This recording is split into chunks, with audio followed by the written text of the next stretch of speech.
Meme साहब, हाँ बोलो। वो मैं कल से काम पे नहीं आ पाऊंगा। क्यों भाई, क्या हुआ? नहीं, कुछ हुआ नहीं है। दरअसल पूरा परिवार वैष्णो देवी जा रहा है, तो छुट्टी चाहिए थी। ओ, ये तो बहुत अच्छी बात है। चलो, तुम्हारे घर माता रानी का बुलावा आ ही गया। अच्छी बात है। ठीक है, कब की टिकट है? टिकट तो परसों की है, पर कल वो बीवी को कुछ सामान लेना है मार्केट से और पैकिंग वगैरह भी करना है, तो छुट्टी चाहिए। अच्छा अच्छा, ठीक है, चले जाना। अच्छा सुनो, जब इतने अच्छे काम के लिए जा ही रहे हो तो ये चढ़ावा मेरी तरफ से माता रानी को चढ़ा देना। ठीक है मीम साहब। पीछे जो कपड़े रखे मैं लगाकर घर चले जाऊँ मीम साहब? हाँ ठीक है।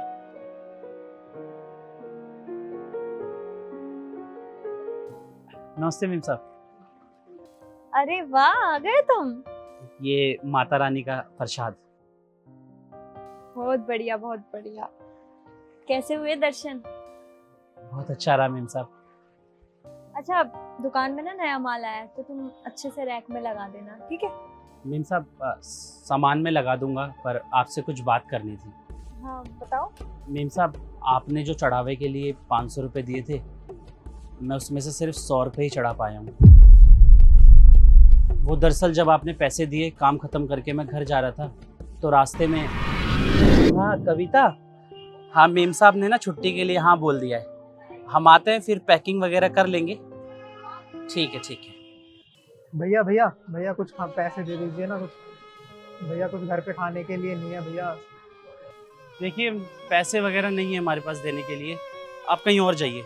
भैया बेशक पैसे ना, लेकिन कुछ खाने के लिए दिला दीजिए ना। मेरे घर पे 2 छोटे भाई बहन हैं, वो भूखे हैं। भैया भैया माता रानी आप पे बहुत कृपा करेगी, दिला दीजिए ना। कुछ खाने के लिए दिला दीजिए, थोड़ा सा बस। ठीक है, चलिए हम दिलाते हैं आपको। जी शुक्रिया भैया। लीजिए भैया। भैया कितने हो गए आपके? आपके 400 हो गए।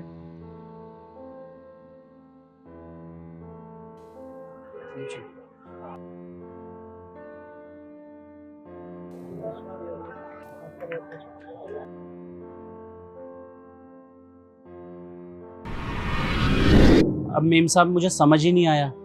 वो बेचारा बहुत परेशान था और मुझे लगा मुझे उसकी मदद करनी चाहिए, तो मैंने कर दी। तो वही 400 रुपये खर्च हो गए।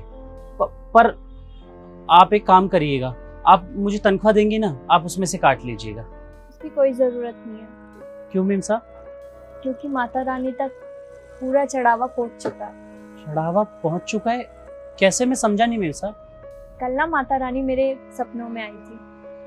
उन्होंने मुझसे बोला कि तुमने जो चढ़ावा भेजा था मुझ तक पहुंच चुका है, और जब उनके पास चढ़ावा पहुंच चुका है तो इसमें तुम्हारी क्या गलती है? देखो, धरती पे ना भगवान मदद करने खुद नहीं आते, वो किसी ना किसी को भेजते हैं मदद करने के लिए। और तुम और मैं सिर्फ जरिया बने हैं, और भगवान ना भक्त की सिर्फ भक्ति देखते हैं, उनका चढ़ावा नहीं। तुम्हारी और मेरी भावना बिल्कुल शुद्ध थी, इसलिए उन्होंने उस चढ़ावे को स्वीकार कर लिया। इसमें तुम्हारी कोई गलती नहीं है। और रही बात तुम्हारी सैलरी में से वो पैसे काटने की, तो मैं पैसे नहीं काटूंगी। और हाँ, ट्यूसडे से ना तुम ये दुकान संभालना 4-5 दिन के लिए। क्या वो मीम साहब, घर में सब ठीक तो है ना? मेरा भी बुलावा आ गया, माता रानी ने बुला लिया। मम्मी कब से कह रही थी कि वैष्णो देवी जाना है। जब तुम गए तो मुझे एहसास हुआ कि मुझे भी जाना चाहिए, तो बस बुला लिया माता रानी ने। तो हम ट्यूसडे को जा रहे हैं, तो अब 4-5 दिन के लिए दुकान तुम संभालना। बिल्कुल जाइए मीम साहब, बहुत अच्छा लगेगा आपको। मैं वो कपड़े लगा देता हूँ।